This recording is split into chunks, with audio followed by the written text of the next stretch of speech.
there it is. So what I would like to do is to contextualize our Eastern Christianity in Ukraine. My focus will be more on ecclesiological history, of course, but what I would like to do also with you, find a little bit of time to split you in 3 groups and give you an opportunity to discuss a few questions that I will be proposing to you at the end, and then we will return to our seminar and discuss what you've spoke with each other. So there is not only my sharing, but also your reception of what you're going to see and hear now.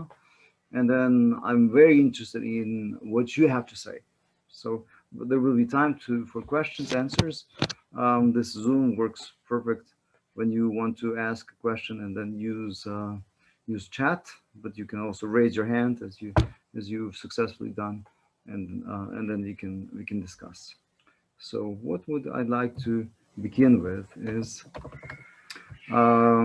so an overview of the seminar.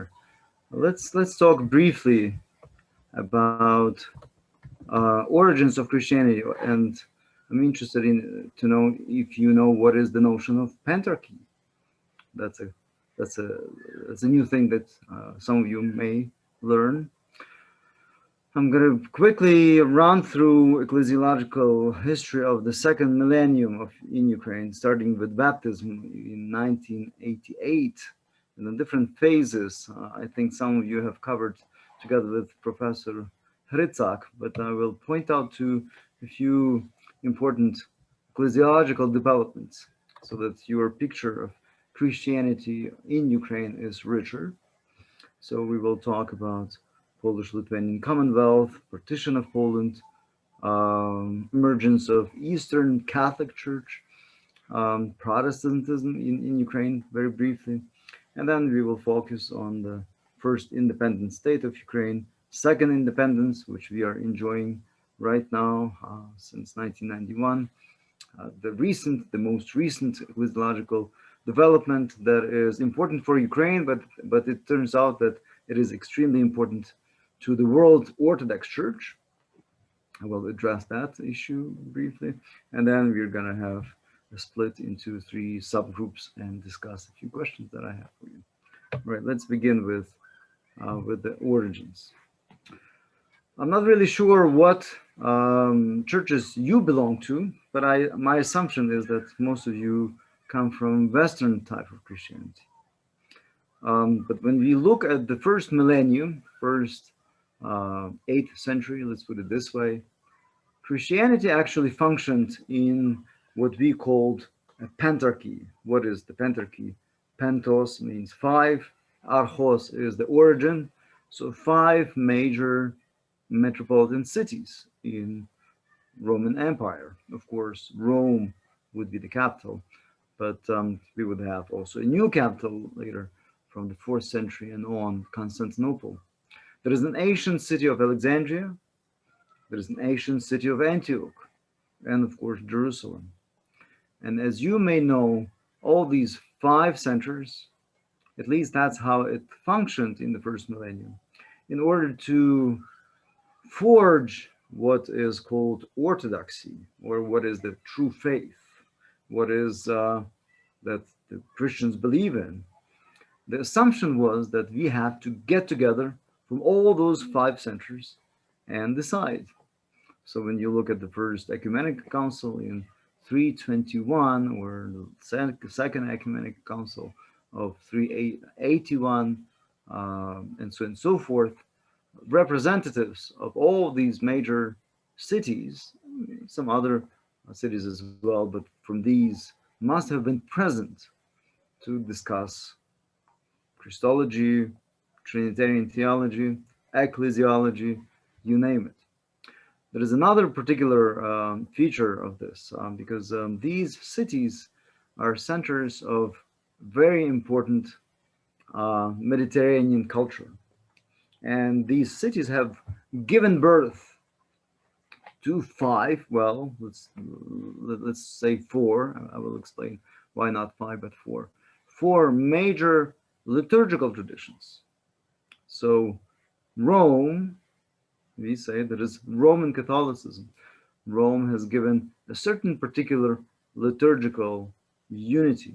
And I don't know if you follow my arrow here. So Rome would cover Spain, France, Germany, Poland, not so much Romania, but this is the western part of Europe, and also to a certain degree northern Africa. You know, Carthage, big center, um, that had tight relationships with Rome. Augustine is from northern Africa. That's the realm where the liturgical practices that were created in Rome spread around. Of course, in the first, second, third century, there were even more or diverse liturgical practices. But with time, starting with the fourth century and on, there was a certain movement to codify how people prayed, how people proceeded with their sacraments, how they would speak, the language would be important, and so on and so forth. So the Roman tradition would have its own center in Rome.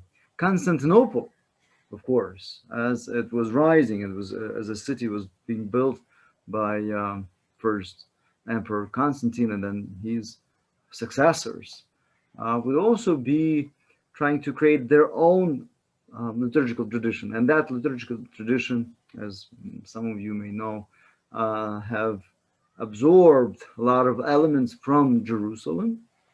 There was a very important development in Jerusalem, how people, because the people from all over Christian world would like to come to Jerusalem and worship in that city and then bring those practices back home. And so Constantinople would absorb a lot of them. But Constantinople would also use Greek, and of course would have developed their own particular architecture and singing practices and so on and so forth. Alexandria, an ancient city. So Constantinople, currently, well, it's would cover Greece, Romania, all the way to Ukraine, then Russia. This is the kind of the real Turkey, half of the Turkey, modern day Turkey, Cappadocia, in old days. That would be all the realm of the traditions that would be particular to Constantinopolitan way of practicing Christianity, so to say. Alexandria, another intellectual and major trade city, would forge its own tradition. And if you travel today to Egypt, you would encounter the so-called Coptic Christianity. And Alexandria, as you know, has had a major impact on not only Egypt, but also all the way to Ethiopia, Christianity of Egypt, but of the eastern part of Egypt. And Antioch, an extremely important center that has given its own particular Syriac or Assyriac tradition.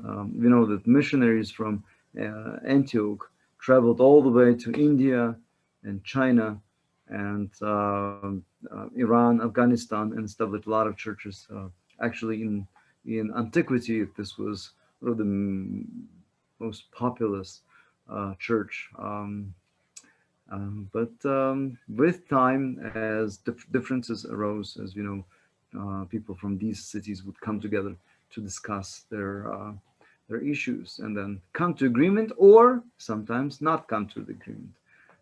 Sometimes those disagreements remained for centuries. Some of them would be resolved only in the 20th century, and now reconciliation between these churches. So if we move slowly to Ukraine, to Kyivan Rus, that's how that country would be called. It would we would traditionally say that we received through the missionary work Christianity from Constantinople. This map is to give you, perhaps you've seen this map with Yaroslav Rytzak, if you didn't, in the 9th century, 10th century, even 11th century, Kyivan Rus was the major empire in Europe. It was much bigger than France or some other countries that emerged in that particular time. Kyivan Rus is on the border, as you see. So Poland was Christianized in the Roman Catholic way, so to say, although at that time that wasn't the term that was used. This is a modern term more used. At that time, this was the church that was using practices and rituals from Rome. Kyiv, as it was baptized, I'm going to turn to this question in just a second, accepted Christianity from Byzantium, from what we call today Greece, or with the center in Constantinople. An important question, of course, for the elite, the elites in Kyiv, was how to build relationships with the major economies in the south, that's Byzantine Empire, and in the west. We know that in the North Pontic Greek colonies in Crimea and the modern Ukrainian shores of the Sea of Azov and the Black Sea remained the main centers of Christianity even in the first millennium. So even before 988, Christian communities, churches already existed there, but more as Greek colonies. But in the 9th century, some of you may have heard that there were special missionary endeavors by Cyril and Methodius. They had, actually, interestingly enough, they had sponsorship from Constantinople, but also blessing from Rome to go forth and translate biblical text, liturgical text into Slavonic, Old Bulgarian or Old Slavonic language, and those texts. So even the way that Ukrainians or Belarusians or Russians are writing, we use not Latin letters, but we use the so-called Cyrillic letters. Cyrillic letters come from Greek capital letters, but they're adopted to the language and to the needs of the Ukrainian, of those Slavic languages of that period. So Bulgarians, Serbians also use, as you know, Cyrillic. Cyril and Methodius made the important work of translating these books and introducing Christianity to the so-called elites. And later on, Oleh, a great prince, a queen of Kyiv, would be baptized. She actually traveled to Constantinople, and she was baptized in Constantinople. Her son did not accept Christianity, but her grandson, Volodymyr, one of the greatest kings of the Kyivan Rus Empire, actually accepted Christianity in Chersones, a city that is currently in Crimea, and he turned his whole elite into, well, he forced his elite to also accept Christianity. He already attempted to unify his empire, built on different, around the cult of the god of sun, Perun in Ukrainian, but that failed. Different territories would have their own gods, pagan gods, and that one cult dedicated to the sun did not succeed. So he actually realized that for his empire to be reformed, to be united, he needs new religion. And there is a very funny and anecdotal story how he sent his emissaries. Actually, some of his colleagues he sent to Rome. Some of them he sent to the Khazars, who were Jewish at that time. He sent people to Islamic countries and to Constantinople. And there are these stories that these people are coming back and telling Volodymyr the story how they pursued or how they understood that religion or that religion: Roman Catholicism, Islam, Judaism, and Byzantine Christianity. And uh, when he asked different questions, he later on actually stopped and realized that it's that Eastern Christianity, or the Orthodox Christianity that was practiced in Constantinople, that he decides to receive. Of course, he was driven by political motives to unite his country. He also needed Byzantium as the trade partner. There were constantly wars between Rus, Kyivan Rus, and Byzantine Empire. And as you know, in old days, in order to establish peace with each other, you want to marry your sons and daughters to each other, and that's how the peace treaties would be established. And this is an exchange that Kyivan Rus accepts Christianity, and in exchange stops invading now the motherly church of Constantinople. So 988, this is a very extremely important year to remember. For some of you, this is a new not a new date. Some of you know about this. I will come back to that date at the end, because there will be 1 millennium celebration of Christianity in Soviet Union, that actually gave an extremely important impetus, push for the renovation of religious sentiments in Soviet Union. And 1988, this is a crucial year before 1990, 89, 1990, 1991, when different republics of the Soviet Union will go astray and establish their own independent countries. Let me just quickly go over for you to see how the borders shifted. Of course, right after the 13th century, big invasions from the Golden Horde came and destroyed a lot of properties and eastern borders of the Kievan Empire. A new power emerged, the so-called Tsardom of Muscovy, on the one hand, and on the other hand, Polish-Lithuanian Commonwealth. Polish-Lithuanian Commonwealth was a Roman Catholic in majority as a country, but as they absorbed part of the those Kyivan Rus territories, that they also had a great number of contingency of the Orthodox within their borders.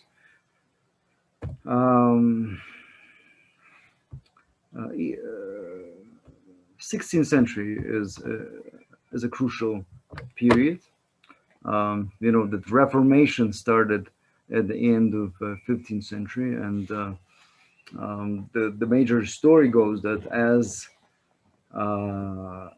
in Germany and in France, the great question of the identity of faith and identity of church and who are the true Christians emerged, and sola scriptura concept and so forth. That Roman Catholic Church quite swiftly was able to build up its contra-Reformation rigor in Western Europe in order to regain the territories. And the great treaty that proclaimed the so-called religious peace. If there is a king or prince who is Protestant, then his territories would be Protestant. If the king or prince would be Catholic, then those territories would be his territories would be Catholic. Poland was at some point on the edge, because the early missionaries and Lutheran and Calvinist questions would come into the elites of the Polish elites, and they would entertain, perhaps we should accept Calvinism or Lutheranism as our state religion.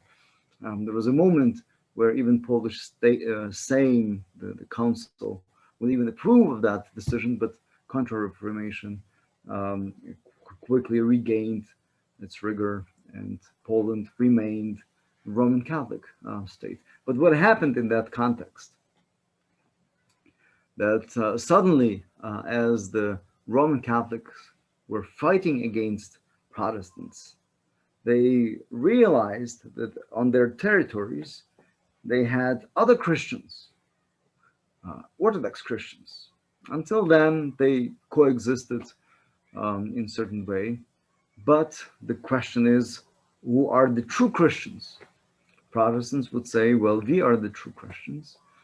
Catholics would say, no, we are the true Christians. And who are those Orthodox? So with at a certain moment, um, a lot of the contra-Reformation Roman Catholic intellectuals and missionaries, Jesuits, would say that we need to turn those Orthodox Christians who are not really sure who they are into Roman Catholicism. And so when you would be an Orthodox bishop or Orthodox uh, salesman, sometimes even councilman in some little city, suddenly the Roman Catholic majority would look at those Orthodox constituents and say, well, you have to become Roman Catholic. And if you don't become Roman Catholic, then you have to pay higher taxes. We will exclude you from political life. We actually would exclude you from vibrant economic life. And so major Ukrainian Orthodox wealthy families would be under pressure of becoming Roman Catholics. And that's what happened with a lot of important, influential families that would,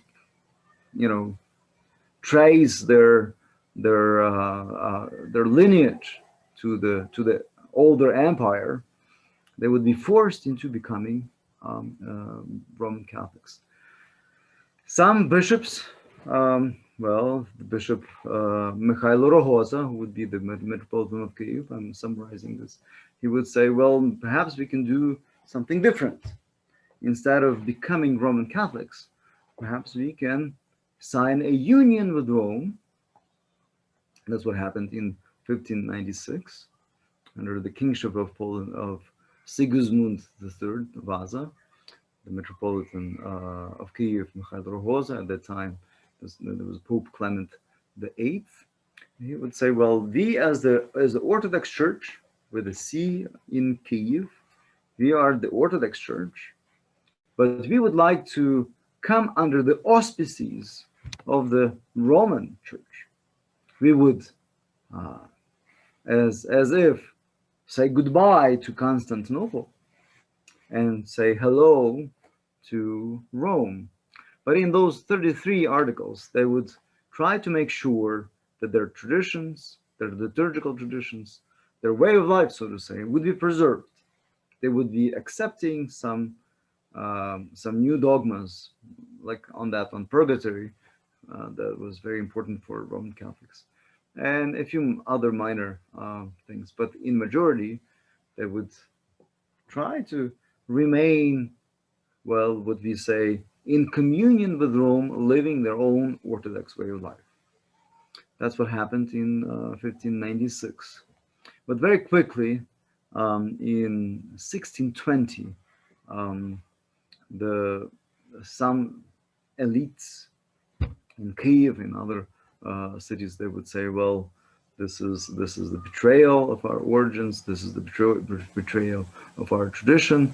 Let's reestablish our Orthodox hierarchy, and that's what happened under Patriarch of Jerusalem, Theophanes, who traveled from Jerusalem to Constantinople, and it just happened that many bishops from Middle East, from Jerusalem in particular, also from Constantinople, at that period of time, as you know, Constantinople had fallen already in 14 54.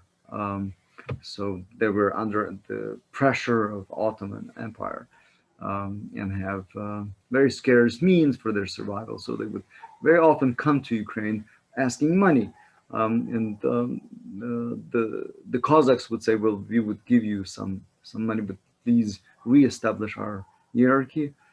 That's what happened in 1620, and then later on in 1686, interestingly enough, under the request of the Bishop of Moscow, the Kyivan Metropolitanate that was newly reestablished was given under the auspices of Moscow.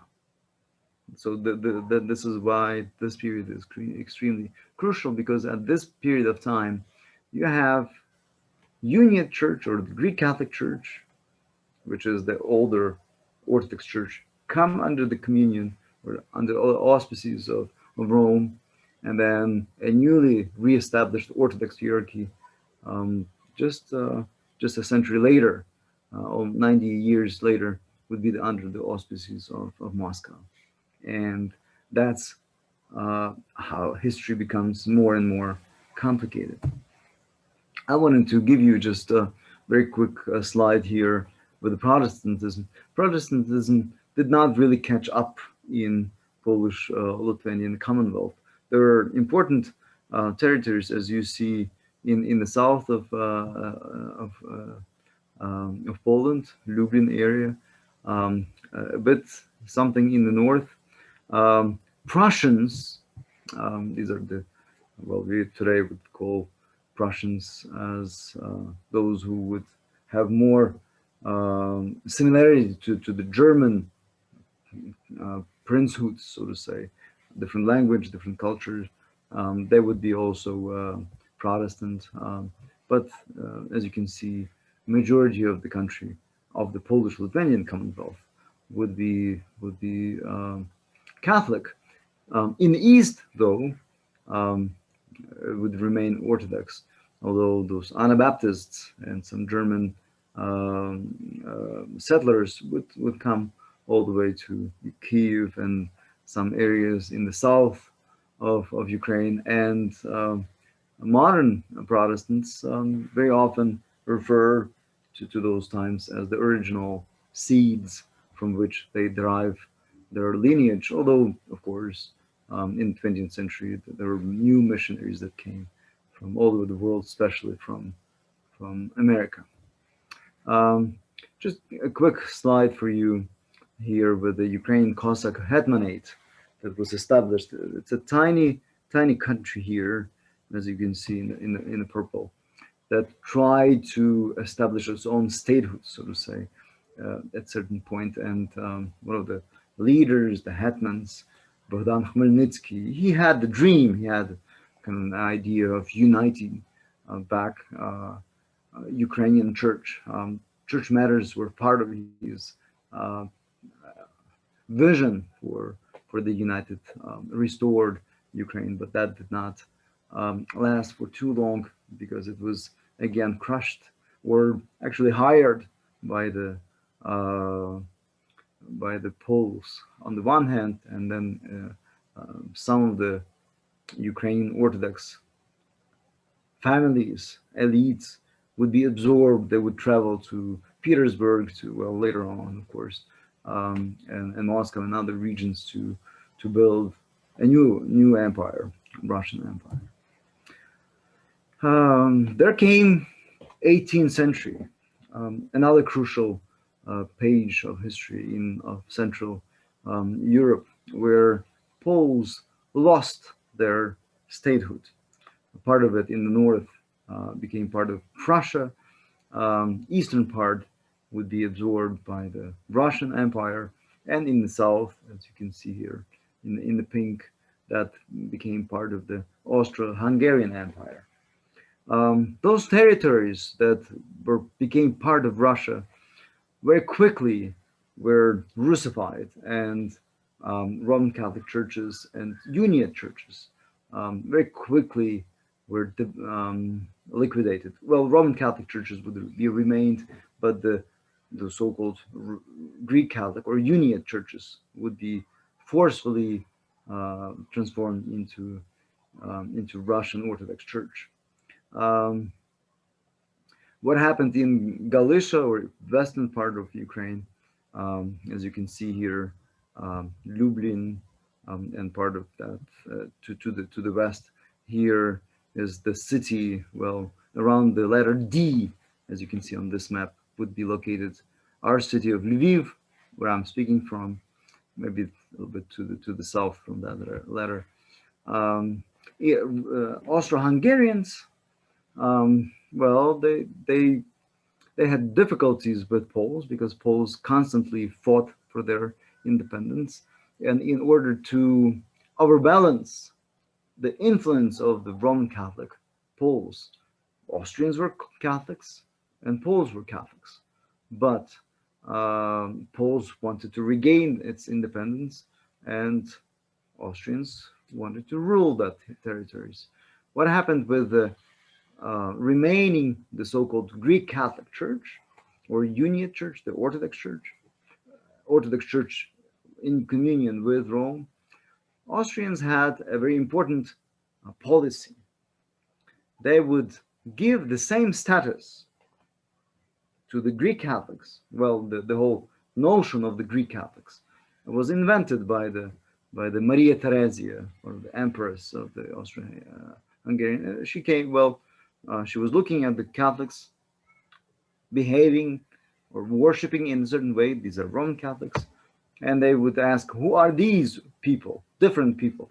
Well, their rituals are very much similar to the Greeks. So sometimes when you hear Ukrainian Greek Catholic Church, it has nothing to do with Greece.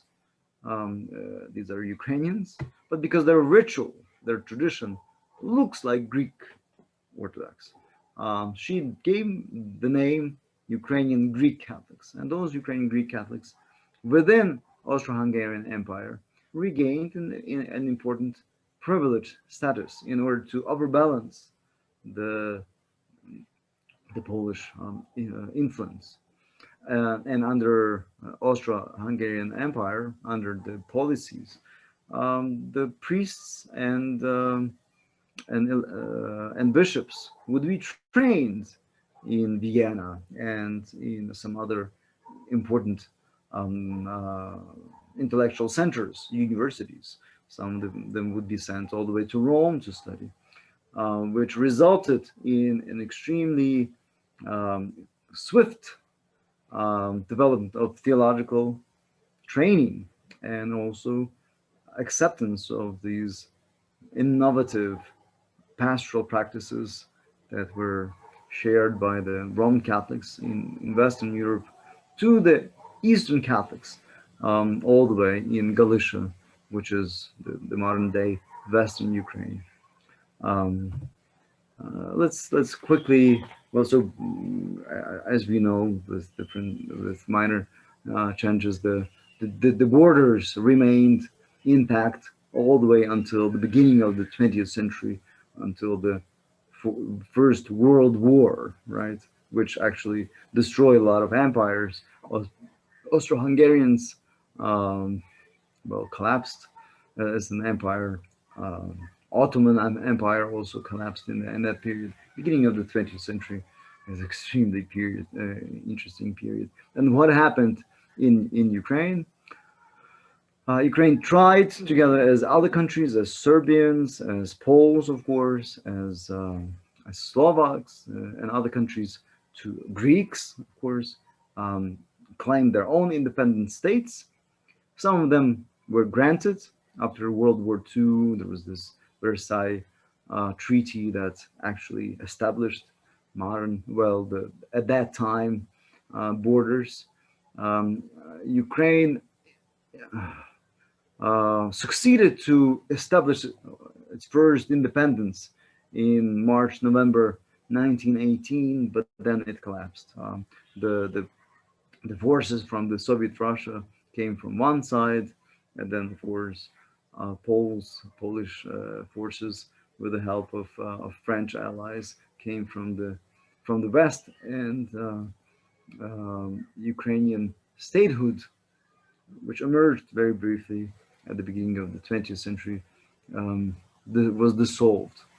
At that time, you can imagine that it was already part of several different political states, and in order to bring everything together, that was quite a challenge, so to say.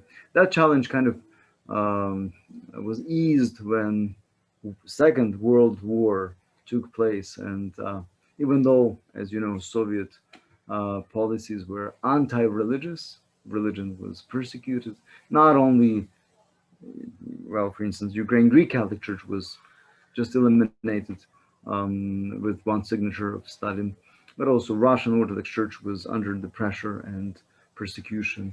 Roman Catholic Church was also decreased and persecuted, and other religious communities, Protestants, were also eliminated. So there was this,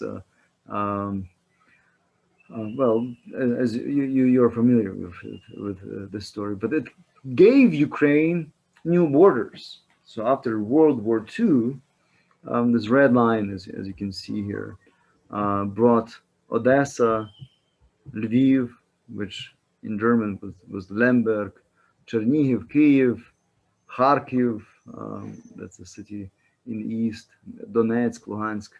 One statehood, or this was called Ukrainian Socialist Republic, as you know, after World War II, with the creation of United Nations, Soviet Union made a trick in order to increase its representation at the United Nations. They would register each republic as a state.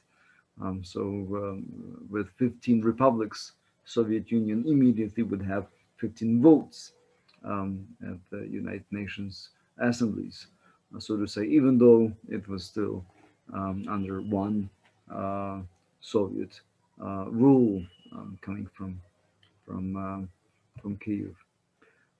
Let me quickly jump into modern, already contemporary times. So, as you know, Soviet Union was dissolved in 1991. The borders of the city of the country you saw on the previous map, and this became the so-called religious renaissance.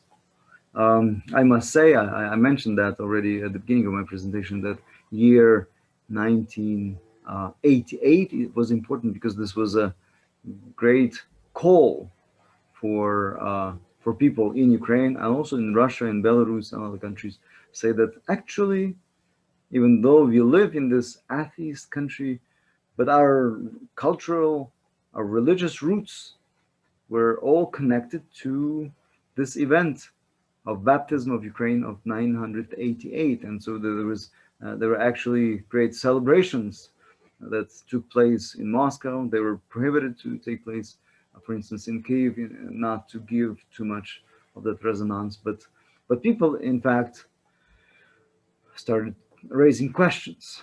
And here, I'm sure Professor Yaroslav Hrycak must have told you that in early 80s, the quest, or this big question of religious freedom that was put forth on the table of Gorbachev. This was a pressure from Western countries, from Vatican, of course, give these people religious freedom.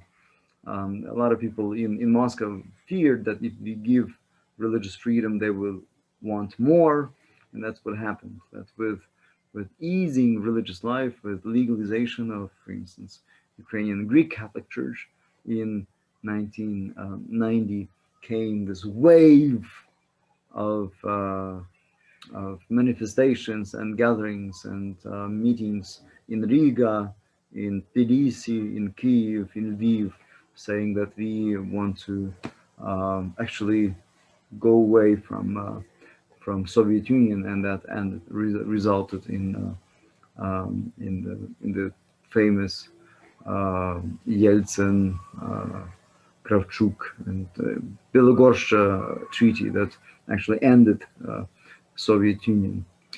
If we look at the religious map, Ukrainian Orthodox Church is the majority of the people that claim today its affiliation.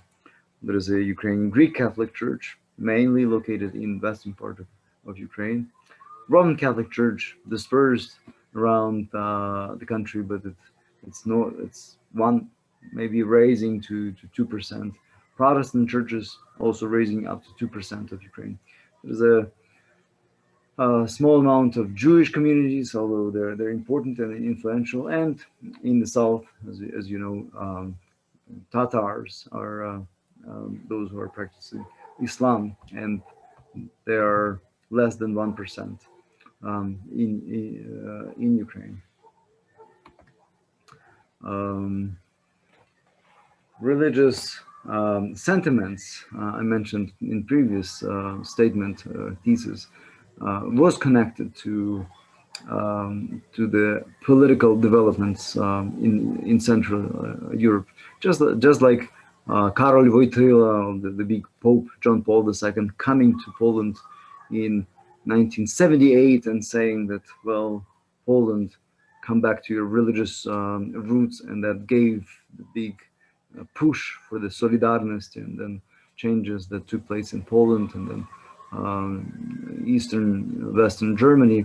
And so that happened also in 1991.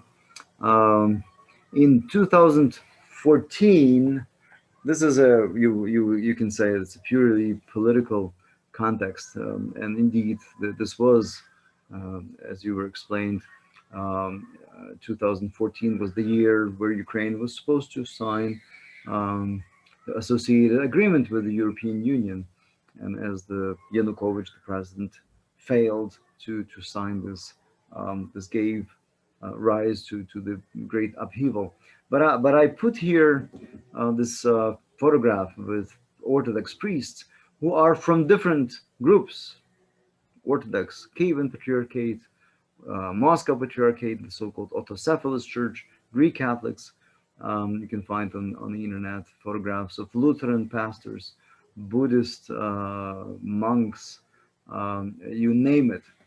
Religious element was important for the so-called revolution of dignity, because this was the moment where people were asking the most fundamental question: what is justice?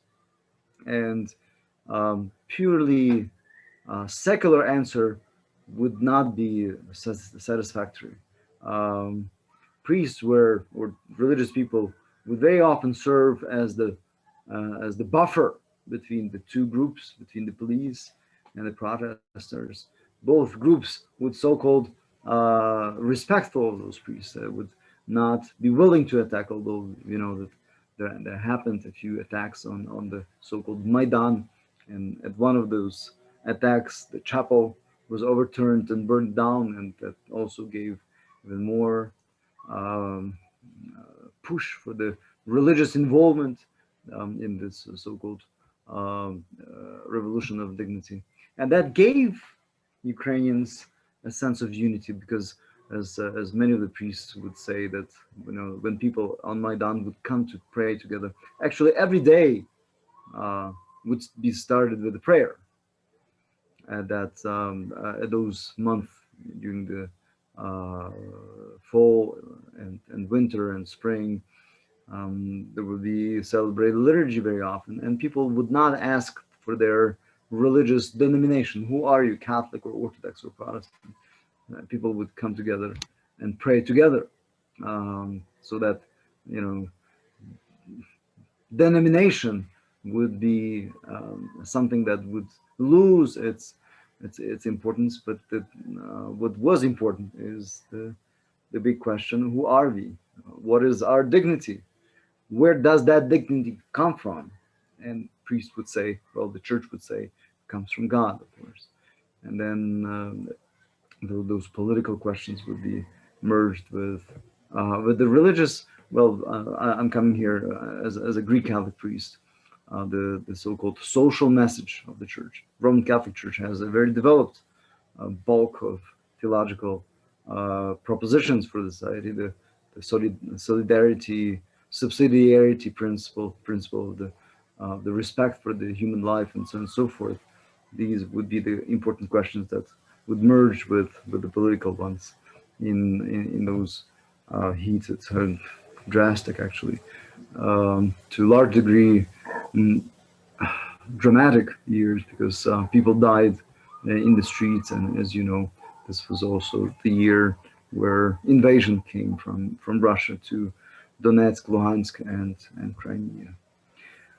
Let me just wrap up with the current developments in Ukraine. The Thomas of autocephaly, um, until 2019, the Metropolitanate of Kyiv would have, well, four different forms. So we would have Ukrainian Orthodox Church in communion with Moscow, and this still actually is a major church in Ukraine. But it comes from the so-called baptism of Volodymyr in 988. So one group, major church, Orthodox Church, would be Ukrainian Orthodox Church, Moscow Patriarchate.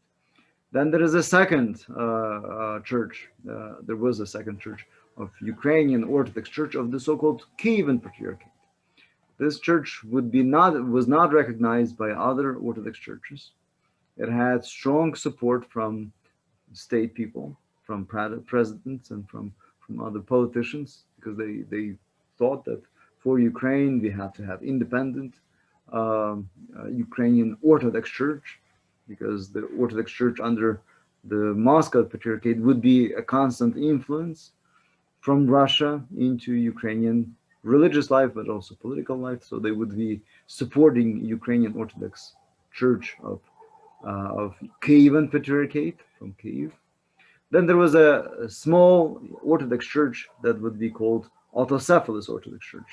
This is the church that traces its roots to the Ukrainians that immigrated to diaspora, to Canada, and to United States. They would be recognized in diaspora as the Ukrainian Orthodox Church under the auspices of Constantinople in diaspora. And so some of them would come back to Ukraine to establish Ukrainian Autocephalous Church. That was also the church that would be dreaming about one Orthodox Ukrainian church with the center in Kyiv.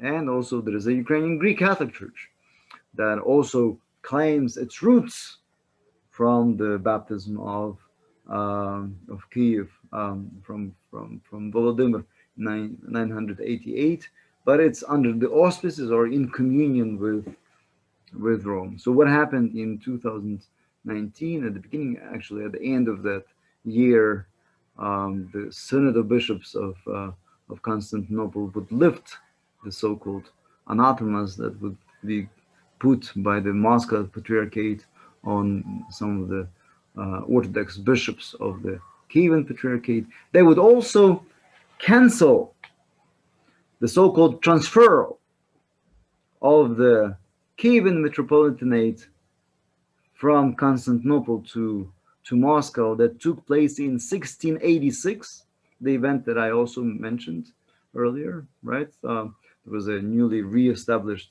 hierarchy of the Ukrainian Orthodox Church when majority of the bishops would become so-called Uniate Church, or Eastern, well, Catholic Church, or Eastern Catholic Church, so to say.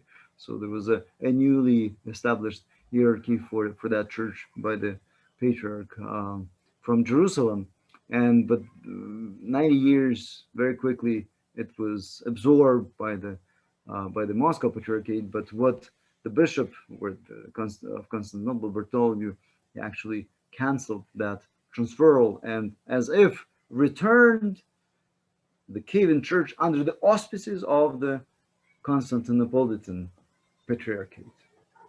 And from the December or actually November of 2018 until January 2019, church was as if coming back from Moscow to Constantinople. And then on the 6th, this is the feast of Epiphany, and the bishop, the head of the newly established Orthodox Church of Ukraine, It's also Epiphanius, beautifully coinciding.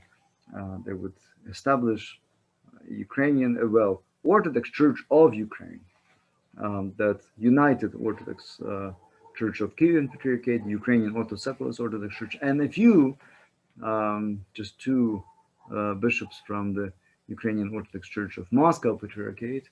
A majority of that church still remains in communion with Moscow currently, but so that's what happened just recently, 2 years ago. How would I summarize Eastern theology or Eastern Church? Eastern Church in Ukraine is constantly in reaction, and it's also in progress, in process. It's constantly in the search of its own identity. Recently, it's becoming more and more self-conscious with the center in Kyiv. I not coincidentally mentioned Pentarchy because for the early Christianity, the city was extremely important for the emergence and administration and development of the church. So you would have Roman Church, Constantinopolitan Church, Antiochian Church, and now it becomes not so much Ukrainian Church as Kyivan Church, so to say. Okay. Okay. It's perhaps open. Some Orthodox churches are open, some of them aren't. This is something that we can discuss later. Some claim that it's eclectic. It's ready to take some ecclesiological and theological treasures from East and West. At this very moment, there is no great systematization of what is Ukrainian Orthodox Church, but it will come with time. For Ukrainian Orthodox Church, important is the question of the unity with, or this legacy with, the so-called Church Fathers, the tradition that was developed in the first millennium. This church is renowned for its beautiful aesthetics that is seen in liturgy. Beautiful Ukrainian Orthodox churches, bright, wonderful singing. Aesthetics is something that is sociological. The term, if you want, I can explain later. But liturgy as a divine, transcendental connection to God, and not so much in dealing with the specificity of sharp definitions as we have it in Western Christianity with Protestantism, and Catholicism with scholasticism, more liturgical experience, so to say, and Orthodox Church in Ukraine increasingly becomes ecumenical. Also open and ecumenical, these are two question marks, because some churches are more open, some churches are less open. Okay. Let me pause here. I've been talking too much. What I have now for you, for challenges of Eastern Christianity, not only in Ukraine, but also in other Orthodox countries, is ethnophilitism, very close relationship to the nationhood. This was actually proclaimed as a heresy by the Greeks, Greek Orthodox Church, Romanian Orthodox Church. They would say that this clinging to ethnicity is actually detrimental for the church. But very often churches are ethnocentered. There is a big question of the communist past, of course. That's a difficult question. Interaction with the churches of the West, Catholic and Protestant.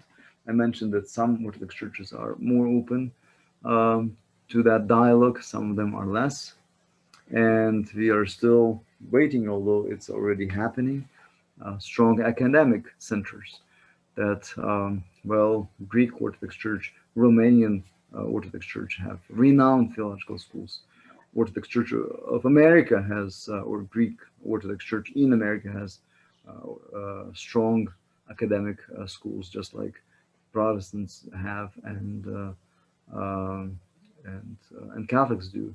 But in Ukraine, theological education, I think, waits for its even stronger renaissance today and in the future. Three questions that I would like to throw upon